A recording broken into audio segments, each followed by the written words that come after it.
So I am here with Simone today, and we're going to tune into the essence of Jinky 25. And I call Simone the soul whisperer. That's the way that she works. And she can basically tune into the soul of any being. And I think that human beings have souls, animals have souls, anything probably has a soul. So today we're going to see if we can tap into the soul of Gene Key 25. And Simone, I know that you have the book in front of you, I think, and you are going to tap in to it with us. Yeah, I just have my hands right on the 25th Gene Key. My eyes are closed, and I'm gonna ground through breath and ask to communicate with the soul of Gene Key 25. Let's see what it has to say. If it'll even talk to me, I need to ask permission. So let's do it. I'd like to communicate with the soul of Gene Key 25. Gene Key 25, will you communicate with us?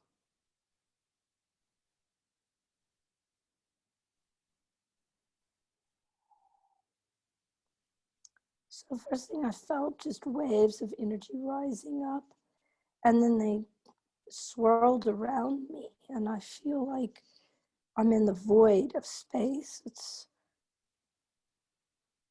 really the essence of timelessness and boundlessness. And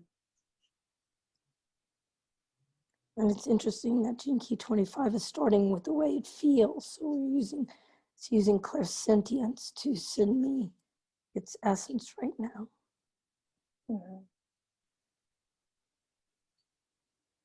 And then it was as if that void created a torus field, and it shoots me right through the center of the torus.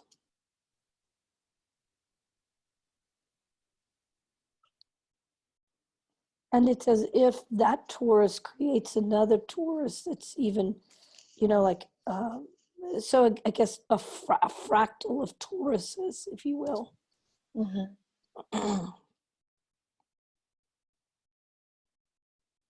And I'm asking it what it would like us to know, and it keeps telling me to be in the energy. So I'm going to follow its direction.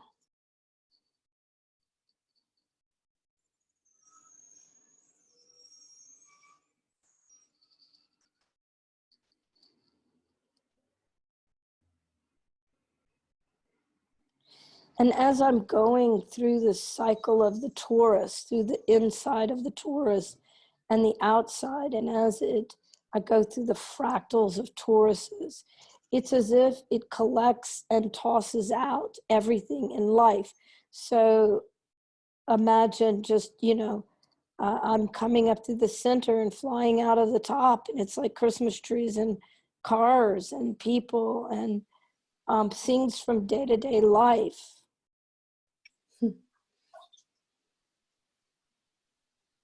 And it's interesting, when I come back down to the bottom of the torus field, it's as if that everything that I threw out or flew out of the top of the torus, when it comes back in through the bottom, it's as if it melds with me. We become energy together, not separate. And it says, that's what I wanted you to know. That everything you are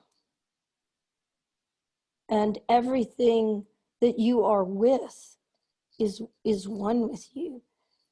And it's now repeating that vision of throwing, it's like I'm flying out of the top of the torus field, and all the little things of life, shoes, why a Christmas tree, why a car, or why a vehicle, but why a hand trowel, why a knife and a fork, why various people's beings, and then when we circle around to the bottom of the torus field, it's as if we all become one, And so he's, when he says that's, I'm using the pronoun he because it's coming through his masculine energy. But it's, he wants us to know that we are one with, in an energetic field with everything in our lives. And I'm asking him because I'm curious. So why is he showing it when we come out of the Taurus field at the top? Why am I separate from all of that stuff? And when I come back in through the bottom, when I circle through, it's as if when we are in that vibratory field of the bottom of the Taurus, that it all becomes one, like we're all in the same energy. There's no longer separation. So I'm curious to ask him, and if that's important for us to know. Mm-hmm.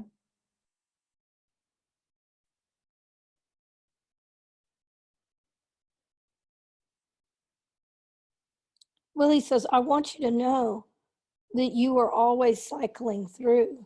And he says, it's when everything sprays out of the top of that toroidal field, we're not all going in the same direction, right? Some things go to the left, some things go to the right, some things go forward, some things go behind, And he says, what comes back, around is in a sense what you're still working with. He says that sometimes you let things go, of course, and it's this process cycling of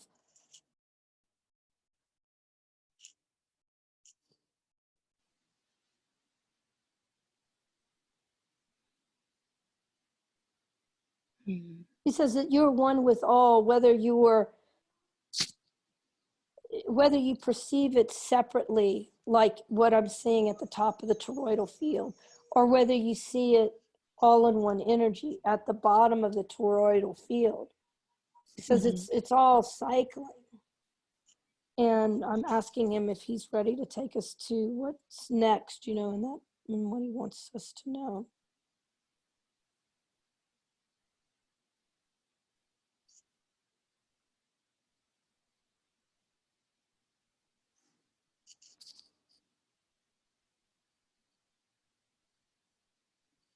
It's interesting. So he took the toroidal field and cut it in half. So imagine if it were a body, right? And he would, in a sense, cut it at the waist. And so now what I'm looking at is, in a sense, a graphic like a donut, and he slid the top and the bottom apart. And it's like everything that was flying out of the top is inside the middle of the donut. It's all circling there. And he shows me the energy spinning a different way. So when we think of a toroidal field, we think, flying out the top, being sucked back into the bottom. But within that toroidal field, he's showing me their energy.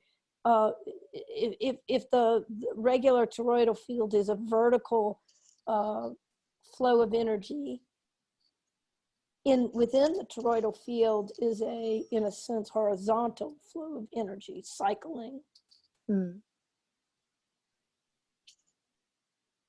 And he says, sometimes you're in the flow of the external toroidal field, and sometimes you're in the flow of the internal toroidal field. And he brings me inside my own body, and he shows me that sometimes I'm outside of myself, and I'm experiencing the energy outside of myself. And sometimes I'm focused on and experiencing the energy within me. And he says it's all one. He says it's just a perception that it's outside or inside. Yeah. And he says that humans can use that perception of what's outside and what's inside as a form of separation. Right.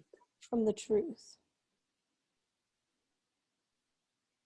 And he says that I think that's the hardest thing for humans, people in, you know, beings in human embodiment to understand about oneness.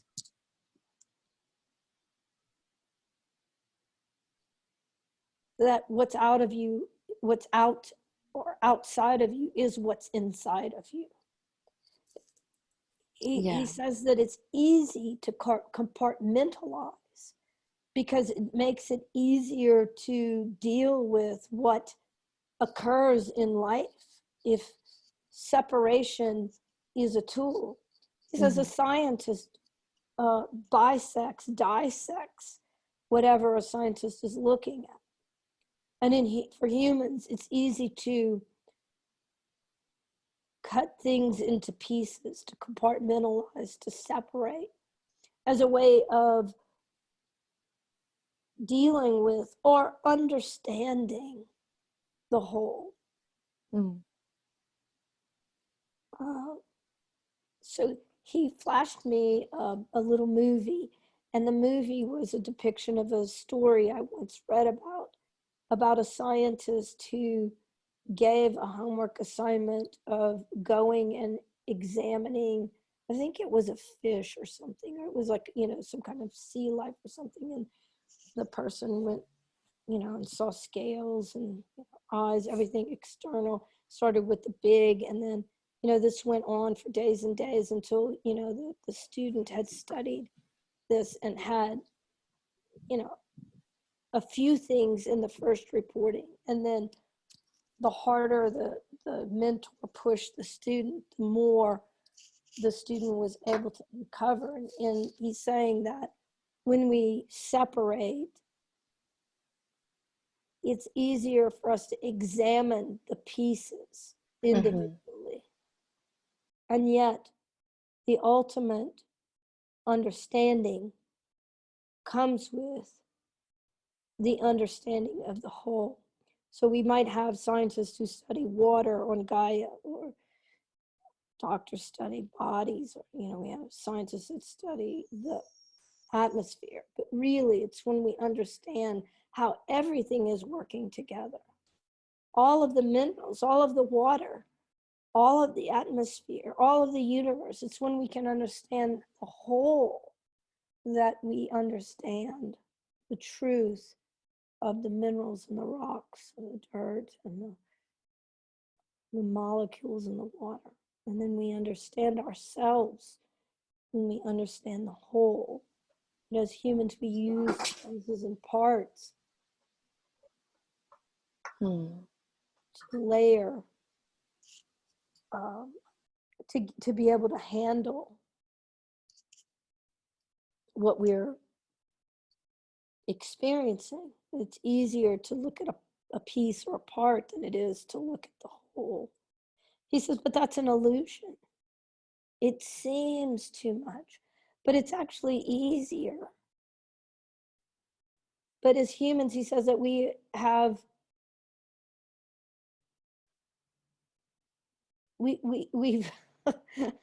we've bought into that. It's just too much. I can't look at it all.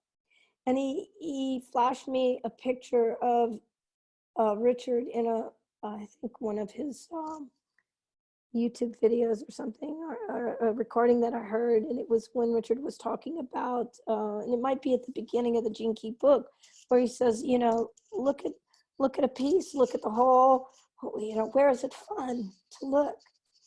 And how he talks about how just engaging wherever you're drawn to, and that opens up to the whole, and it's a magical process.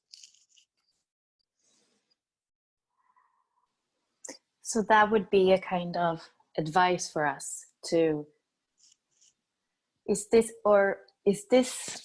I'm wondering, I have so many questions actually. I feel like the first question I have is that there's a masculine energy, and somehow we would think that the 25 with that embrace and that acceptance is the feminine. So I feel curious about the masculine aspect of the soul of this. Why he would say that that he's the masculine. Oh, he didn't say he was masculine. He just came through as masculine energy. But I'm asking him the question, why do you come through as masculine energy as you speak to me when the 25th is known as a feminine gene key?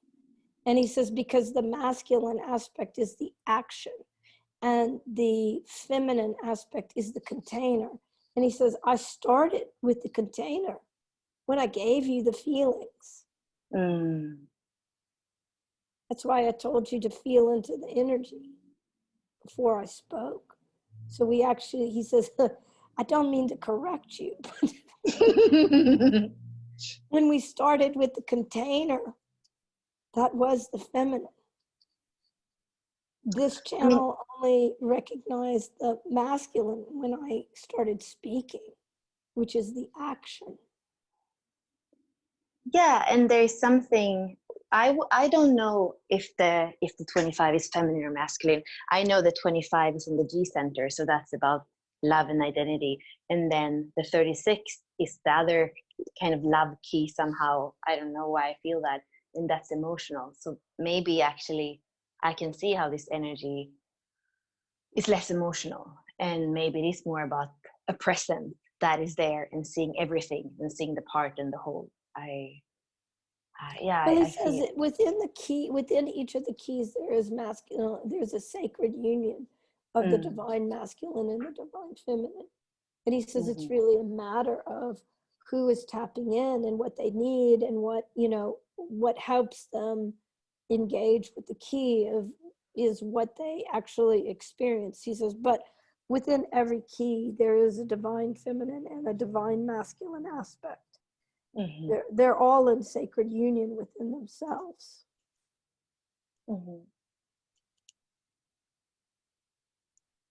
So is part of the part of the advice to zoom in and zoom out on the parts in the whole, or how can we use this energy, or how can we get closer to this energy in ourselves? Well, in a sense, the gene keys serve like adaptogens. So if a being who's contemplating, meditating, working with the gene keys requires masculine energy, when they engage with that key, it serves, acts, engages like an adaptogen. It can help that being, whoever's tapping in, balance the divine masculine or the divine feminine within them. So in that sense, he says we're all adaptogens. And just like an adaptogen in the human, realm of food, you don't direct it. The human doesn't direct it. The adaptogen is the magic. It engages with the field and knows whether, what to provide, right? Yeah. So I know that Richard had said that the 25 was the city of the cities. So the city, we call it universal love. And I, of course, am very curious about how he would respond to that, if how he sees himself, or how the energy feels itself as the city of the cities. Well, certainly oneness is one way to characterize universal love. And he says, I absolutely can facilitate one experiencing oneness within themselves. So in that sense, I do agree and commend Richard for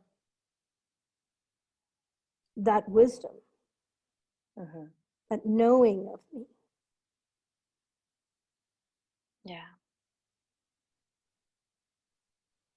He shows it to me as a waveform that permeates. And then he brought my image back to when he was showing us the toroidal field and coming back through the bottom of the toroidal field and being all, the energies merging as oneness, right? And he flashed back to that. Mm-hmm. I'm asking the 25, what else can be shared? What other wisdom can be shared about universal love and the role of the 25th gene key? He shows me ocean waves. And what it feels like is that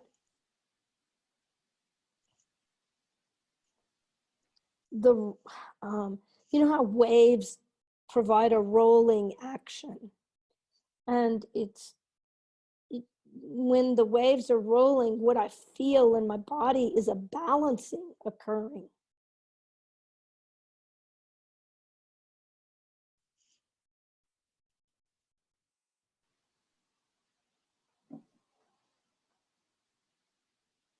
And it's as if through the balancing, the universal love, it just happens. It's like an alchemical process. So the more balance,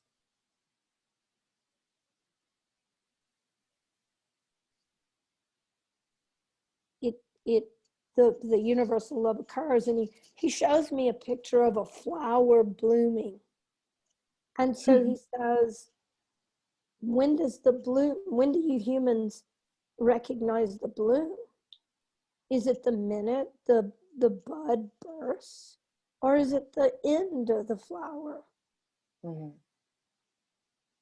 But it's like that in the process of balancing, if that makes sense. Mm-hmm. Flash me the word capacity. It's like a capacity for holding the vibration of universal love. So the moment you have the capacity for to experience universal love, is that it? Or is it, as you expand and you can hold more of that, is that the moment? He says it's not so much the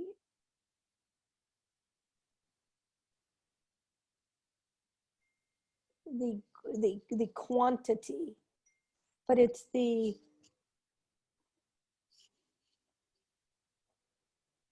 experience. Mm-hmm. I'm not really sure what he means by that, so you might have some follow-up questions, or you might explain what you think you hear.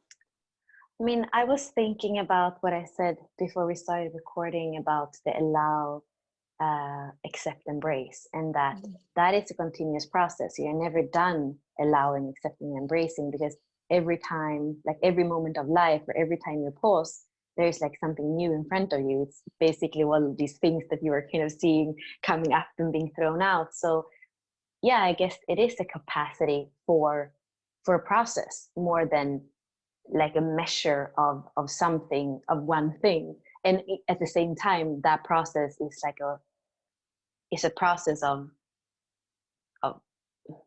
of also seeing that everything is, yeah, I guess it could have to do with that capacity of taking in and always knowing that there is, everything shifts. And I wonder if you're actually we're taking in a one existence somehow. I don't know if he can guide us a little bit on that. Well, he said indeed while you were talking, and then what I actually had the experience of is, as you were talking, he actually opened up, or I opened up and was able to experience more of the energy of the 25th. So an expanded capacity. So I think he was using that as a metaphor for what you were saying. Exactly. Yeah. And somehow it feels like universal love, again, the city of the cities. It's like you can't really measure it. That's the whole thing. It's not about something that you can, it's probably something that's always expanding. Indeed. Indeed. Yeah, wow, what a different way of tapping into the energy. Like I now I want to tap into all of them this way. Ah, wow. He says, let us proceed. It's as if he wants to go on that journey with you. You know, Oh my God. I want to do one more. He says, let us proceed. Which would you choose? And he says he knows which he would choose. He wants to hear which one you would choose. And then he says, I can tell you which one he would choose. I have so many, but the one I mentioned was the 36, but I also heard. That's what he chose. Oh my God, yeah. Which one me the 36? So he says, let's go to the 36. So I'm going to flip my book to the 36. And as you know, I like to not know anything. So I literally flipped over, and I'm not a memorizer in my human design. So I literally just flipped to 36, and I put my hands over everything. I don't want to focus on the text. I just want to see the vibration. And unless you have something you want to say, I would like to, just. Yeah. I'm asking I'm asking him if he would like to say something. He goes, no, proceed. Okay.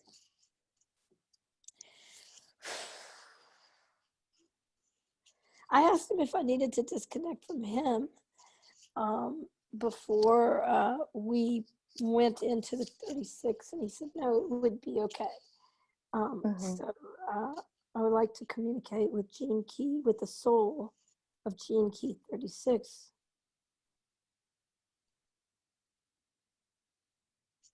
Will you communicate with me? Wow. I can literally smell roses. And it was like he threw, or I'm not going to use a pronoun yet because I don't have that information, but it was like as many roses as I can imagine were thrown into the air. And I literally smelled the essence of rose.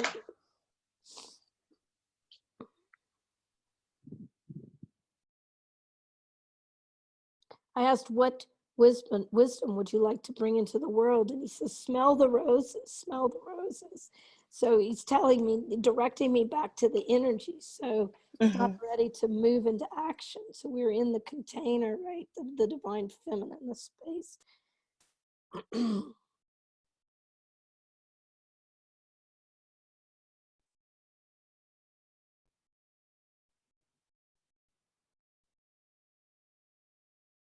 He asked me what I felt when I was in the essence of the roses. And what I felt was a buoyancy, almost as if I were bouncing in the energy. It just continued to lift me up. Imagine I'm on a trampoline of as many roses as I can imagine. And it's as if they loft me into space. And then as I go up, and then there's all this white light around me. And then I start to kind of sink a bit, and then the roses rise up to meet me and lift me up again. And I felt buoyant, so light, so much light.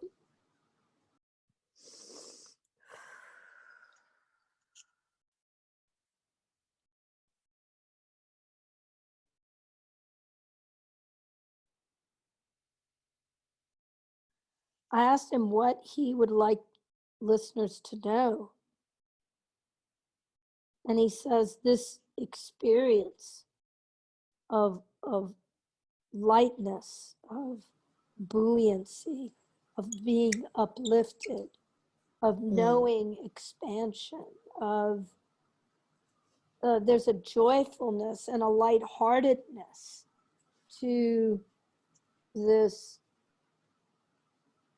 waveform that is being shared with me. And every time I went to say he, I drew back, because it's not and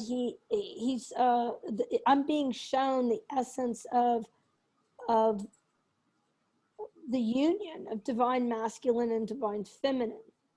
And I asked about that, and he said it's because what you know is what needs to be experienced, the union of the space and the movement container and the movement within.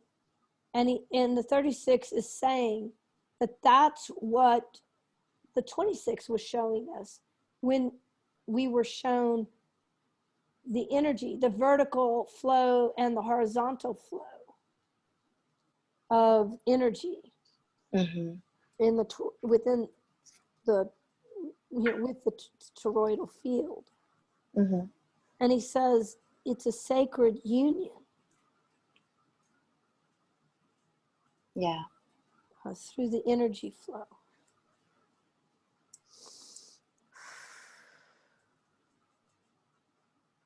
Then he shows me an energy within myself of being tugged, like forward, backward, side to side. And this internal being pulled internally from,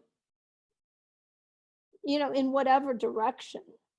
But he takes me to, I'm being taken to this internal turmoil and this not knowing in which direction to flow.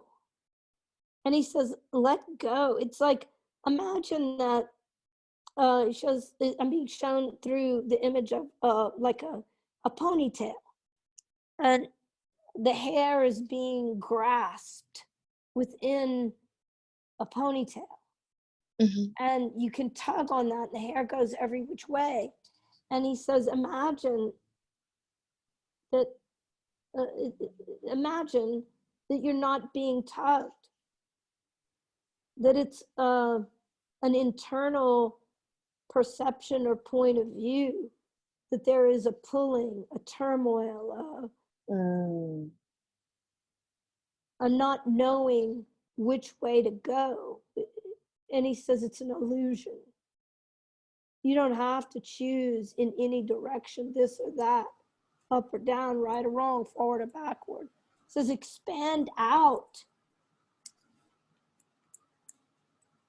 And as I do that, as I receive that wisdom, I still feel within myself something is tied in, like a cinched at the waist, if you will, or cinching of the hair. And the 36 says, what are you ready to let go of? Yeah. And, personally, I'm saying to him, everything that binds me.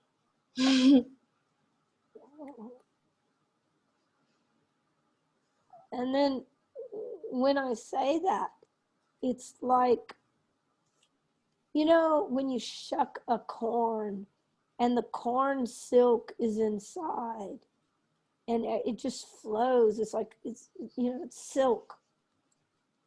And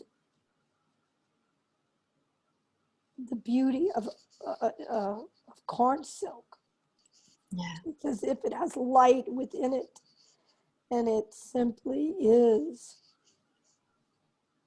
And then that corn silk becomes laser light, and it can be like a laser, very direct and pointed, and it can be all expansive too.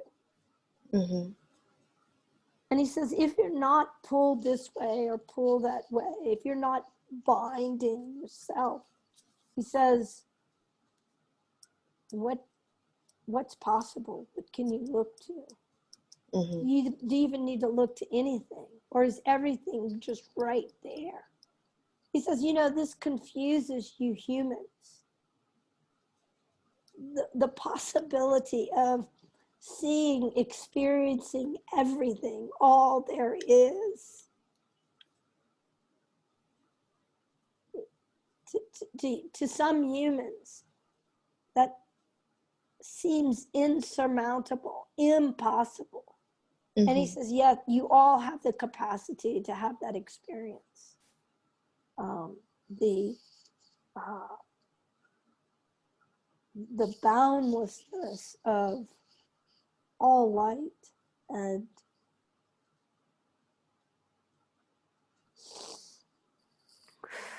he says, when you're like that, you can hold anything.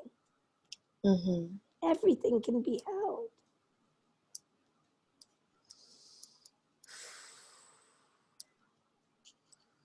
All humanity, all light, all waveforms, all atoms. He says, but it's the humanness that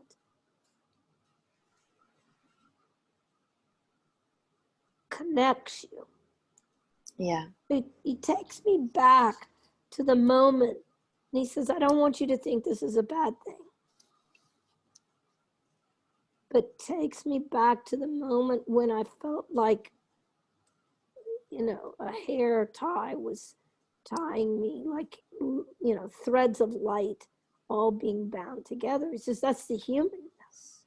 Yeah. That's, you know, the connection. And he says, can you be that close to your fellow human beings without choosing to be bound? You just choose it in openness, boundlessness.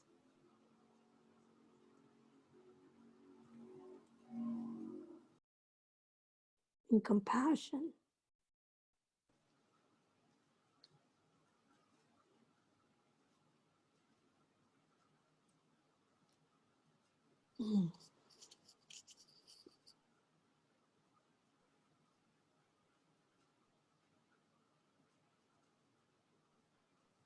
Divine feminine aspect is rising up.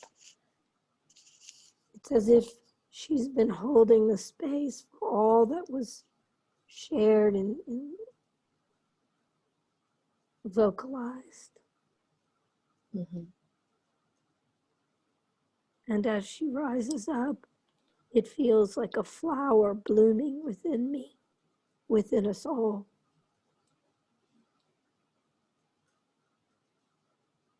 We had slow motion photography of a beautiful flower coming into bloom and holding the space within us.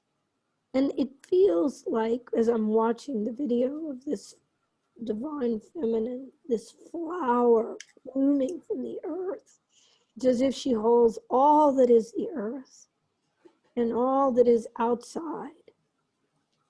It's everything physical and everything non-physical. And her mere existence in the space grounds us. It's mesmerizing. The beauty.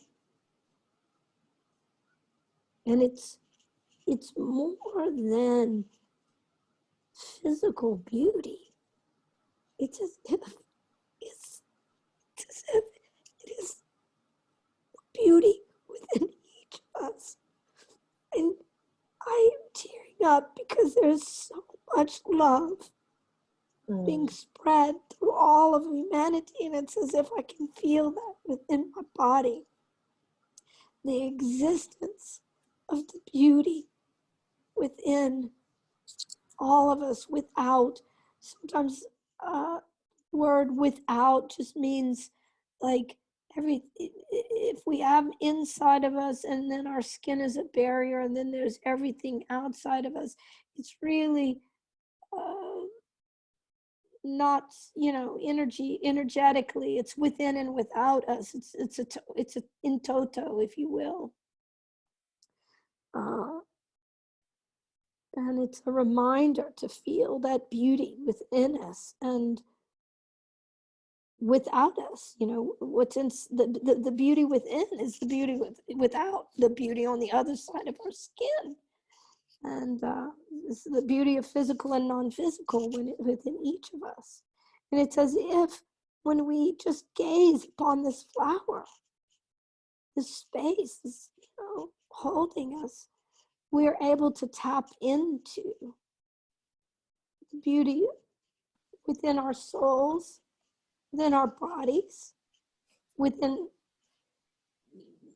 Gaia, our container. We live here on Earth, within each other, and in the universe. And it's almost like, our container, energetic containers, and the within would be, if we were looking at Earth from outer space and we're in our whole Earth ecosystem, then it's like everything outside, it's within and without. And there's just so much love. I have tears rolling down my face by the sheer power of the love and beauty, passion being shared. Yeah. And it feels like the most compassionate act is to share the love within ourselves, the vibration of love within us. But she shows me, not through words, but through a feeling in my body. It doesn't matter. We have so much judgment about love, not love, higher than love, vibration of love, lower than the vibration of love. It's all love. It doesn't matter what we label it.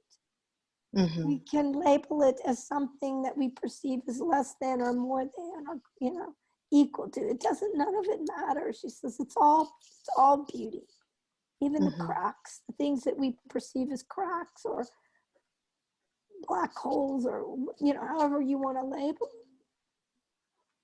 it. She points to she brings my attention to the stamen and the little black things at the tips in the lily.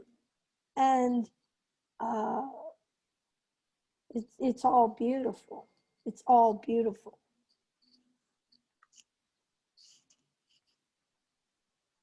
And she asked, what would you like to know, Bella? Well, what I see in front of me right now is that the 25, the 36 are like standing in a ring, kind of holding hands with the 15, which is fluorescence. And then there's the 1 and the 2, the prime yin and the prime yang. And I just basically see them standing, holding hands, all of them. And I can see a little bit of my own judgment as I have listened to the 25 and the 36, because for me, the 25, he's kind of clean. Like I was saying, he's not emotional. He's kind of clean. He tells us about energy, about the vertical, the horizontal, about the feminine, the masculine. And, I feel like he's innocent and clean in a way. This is my human judgment. And then for me, the 36 has always, she feels so messy, because she even says the cracks are beautiful. And she says that, compassion is beautiful, and that suffering is, is even beautiful somehow. And I just guess that she, by bringing in also the fluorescence and kind of showing me, I was seeing the 15 in what she was saying.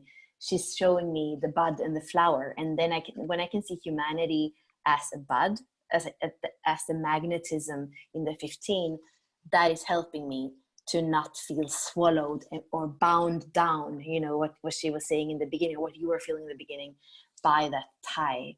And I mean, I don't even know if I have questions, because I feel like what she was saying was so whole somehow, and it brought in the prime yin, the prime yang, and then the child, which is the 15. I don't know, what does she say when she hears this? Is she with me? She says, let's bring the 15 into the circle. Yeah. Because it's like she shows me a completion, like bringing the 15 in. The conversation feels more in total. So I just, what I've done now in my book is I've placed some holders on the 36, and I'm going to place a holder on the 25 so that I can slip my hands in, and then I'm going to place my hands on the 15.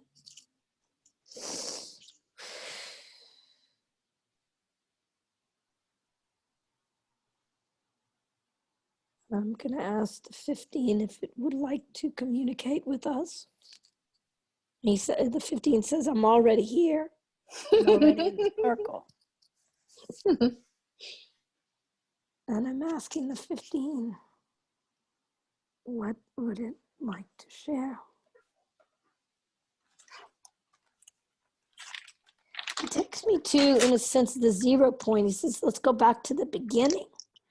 And, you know, when he does that, it's like he takes me to a point that feels both a point and infinite all at once.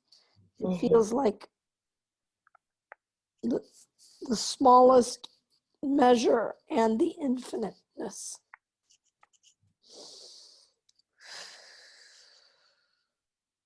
And I said, what would you like us to know? And he says, I would like for you to feel that point that you described, be in that point. So I'm just going to go there with him. And he asked me, what do you feel? The minute I got there, he asked me, what do you feel?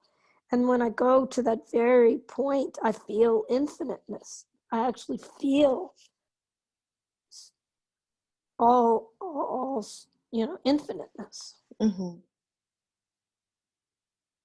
And then he asked, the 15 asked me, what does that make you feel in your human body? What does it help you know? And the first thing that springs to me is that in a human body, we often feel so small, so contained, you know, defined space. And I feel what a lie that is, that we're not defined space, that we are waveform infinite.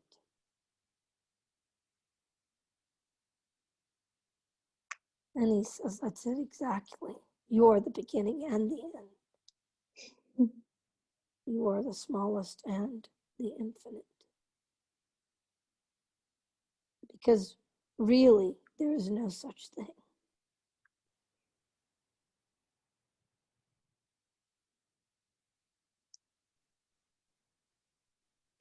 And when he said that, it was as if he took me to source.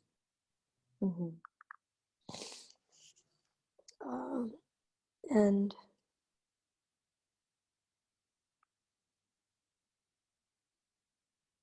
he says, well, that's your, you know, that's the beginning. Your beginning, everyone's beginning is source.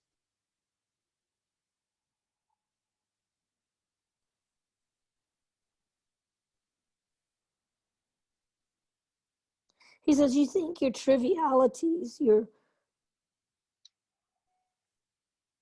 trials, your trivialities are the end, but they are just new beginnings.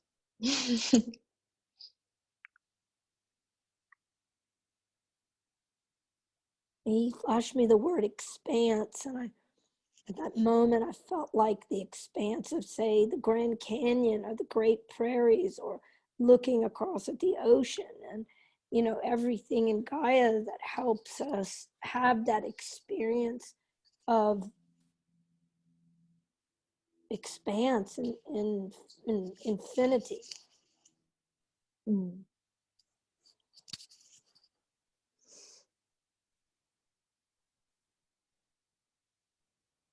I asked 15, well, Jinky 15, what do you want us to know, or what wisdom do you want us to share?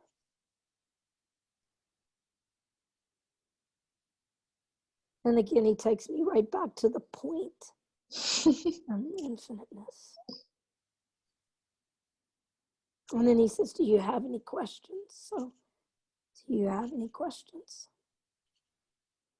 Well, I see the inner marriage in each one of the keys, and somehow on my own journey, I do see the marriage between, you know, the acceptance of the 25 and the compassion of the 36. Like, you know, almost like I was saying, the feminine and the masculine aspects together, and that when those marry, this is the seed. Like when you can marry the messiness of what it is to be human with kind of the clairvoyance of everything that is moving and removing, in this universe, then basically you have embraced everything somehow. And that's when you come back to the beginning, and it's like you're almost like you're out of the movement, maybe of the samsara, of the messiness of humans, or in the alchemy of existence. And then there's only that point, which goes together, of course, with the oneness and the overflowing love also that we were seeing in the 36. That's what I'm shown in front of me. Yeah, he says that's it exactly, because at that point, you know that none of the messiness matters. Yeah. He says you humans have so much judgment over the messiness. And what would happen if you could just let that go? And it's like scarves falling, just, Yeah, and I guess my question is, because if it's the child and the seed, I also feel, and there is the magnetism of the 15, I feel like there is some playfulness in there. I feel like there is something that and it goes back again to the innocence of the 25. I feel like there's something maybe we can ask that has to do about how to tune more into our playfulness instead of tuning into our suffering or our constriction, or our dullness in everyday life. There is something where I feel that there can be some spark for us of coming back to playfulness, innocence, to that. What I see here is the red magnetic moon, which is my dream spell sign. And it says, before there were any problems. I don't know how that is tied to it, but that's what I'm shown. So I wonder what the 15 how it can guide us back to before there were any problems, so that we can experience that, or how we can guide ourselves back to that point.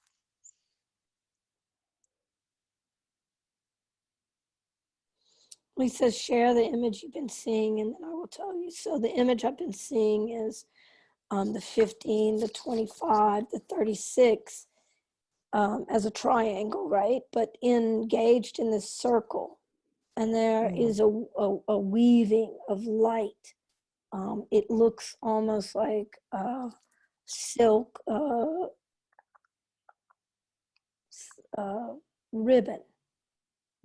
And then there's an interweaving of the silk as it flows around in a circle with the triangle anchoring it. And then now they show it to me dimensionally, and I can see that it's more of a pyramid, and and then so now I'm going to him.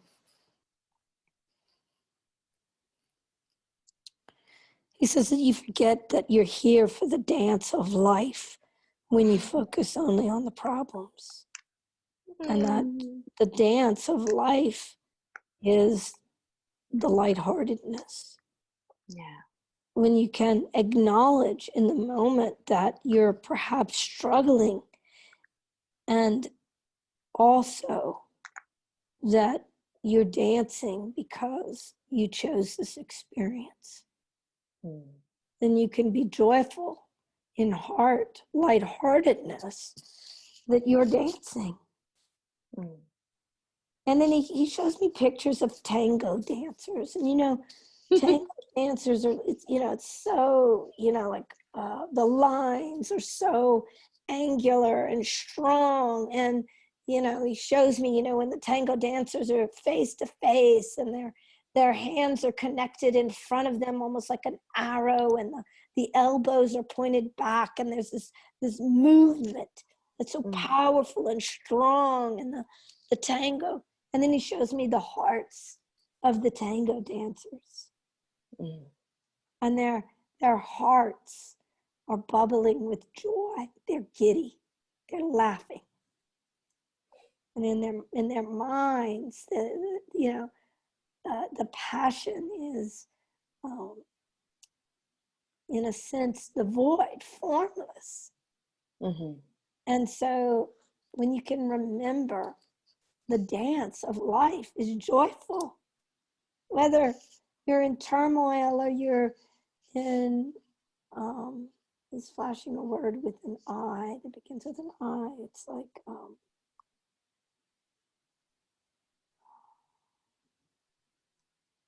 so a word that begins with I that's messy. It'll come. It's ready. But it's, like the turbulence, the interference, the messiness of life is part of the dance. Yeah. And when you can remember that, part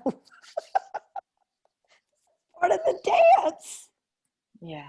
You can have the joyful spirit through the tears, through the fear, through the worry. In fact, he says, when you remember that it's part of the dance, it in a sense deactivates the fear, deactivates the worry, brings it down a notch.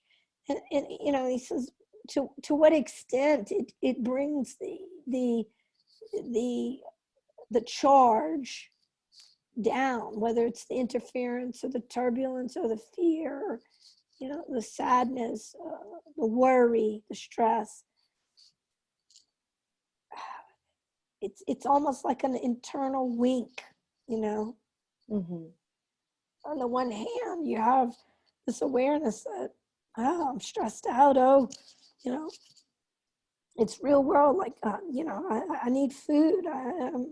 I need shelter. I need, my job, whatever it is that you fear, worry about.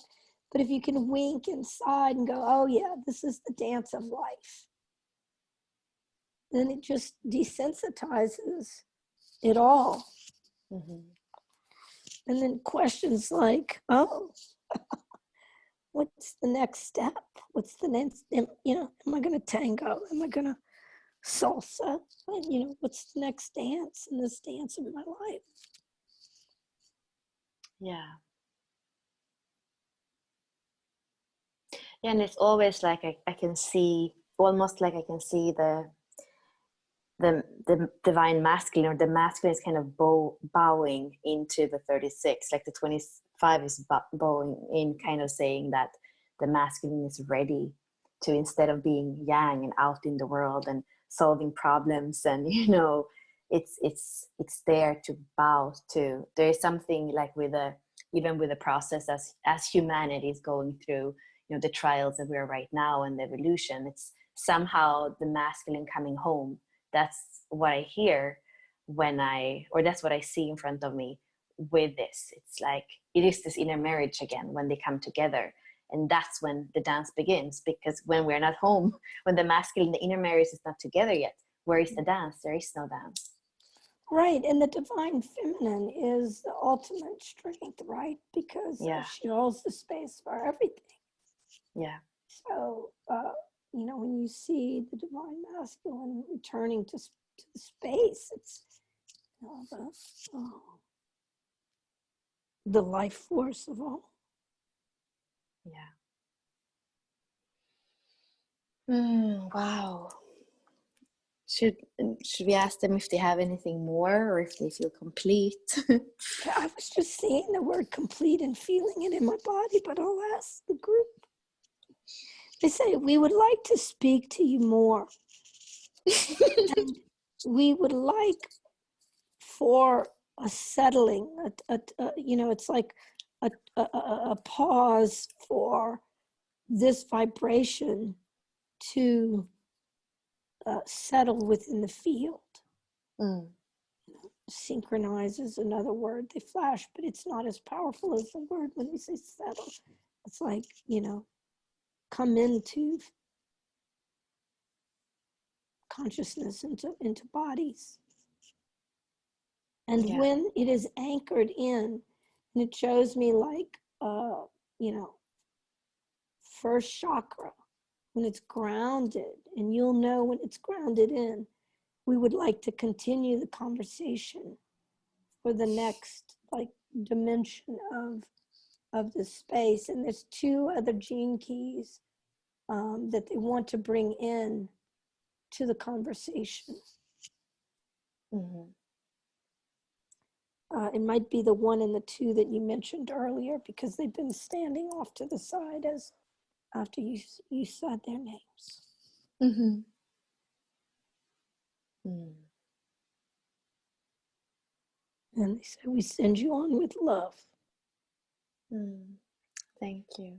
We're just thanking the 15, the 25, the 36. Thank you so much for communicating with us today.